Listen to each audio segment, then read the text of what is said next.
You lead a horse to water, can't make them drink. Right. But if you make them thirsty, they'll drink all by themselves.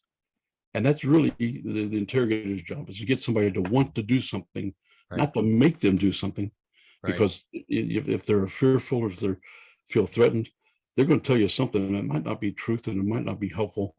But if you really want accurate information, not intelligence yet, but if you want accurate information, if you want to get reliable operational information, you have to have a reliable source, and you have to be able to trust what they're going to tell you. Forged by trust. And I see the book over your shoulder, Trust. It's all about trust. With yours, control the conversation right there. It's all about trust. And so there's two things that people will not give you freely: money and information. Right. And sales, you get the money, and interrogation, you get the information. It's the same thing, because they have to believe you, trust you. And I might have to manage some of the truth in the process, but a lot of people have trouble with the word manipulation. So I don't even use that word. I manage the situation. I manage the information. One of the most profound things I took away from your book was there is a big difference between interview and interrogation and spy recruiting. Mm-hmm. It's kind of like, to me, it's a Venn diagram with a great overlap in between, from your perspective of what an interview is or an interrogation compared to like recruiting a spy. Where's one begin and one end? As far as interrogation, you have a captive audience. Right. You manage them, you control them. They need you, okay, more than you need them, in essence. But in spy recruiting, you need them. They don't need you. That's the difference.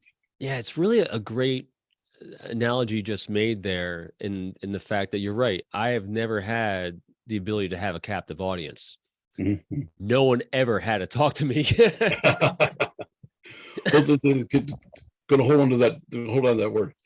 In interrogation, you have a captive audience. In spy recruiting, you have to captivate your audience.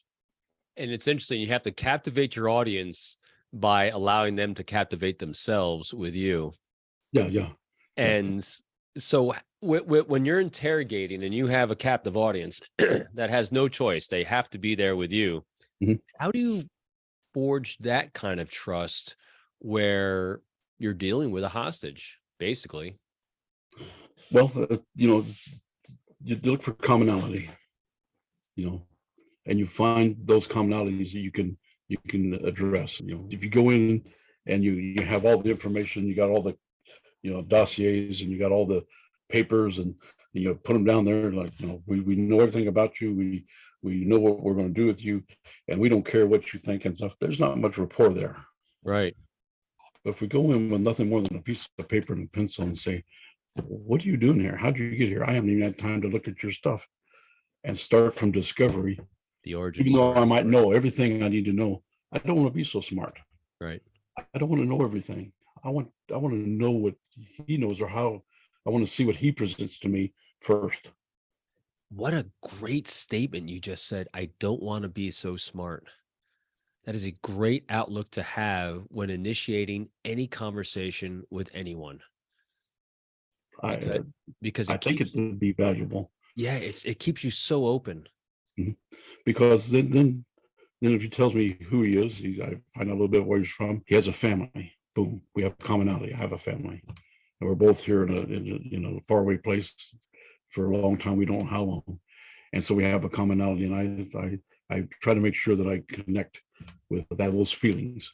And then of course, if there's nothing else that we can talk about, we can certainly talk about food. Right. And everybody should watch the Food Network, because we all eat.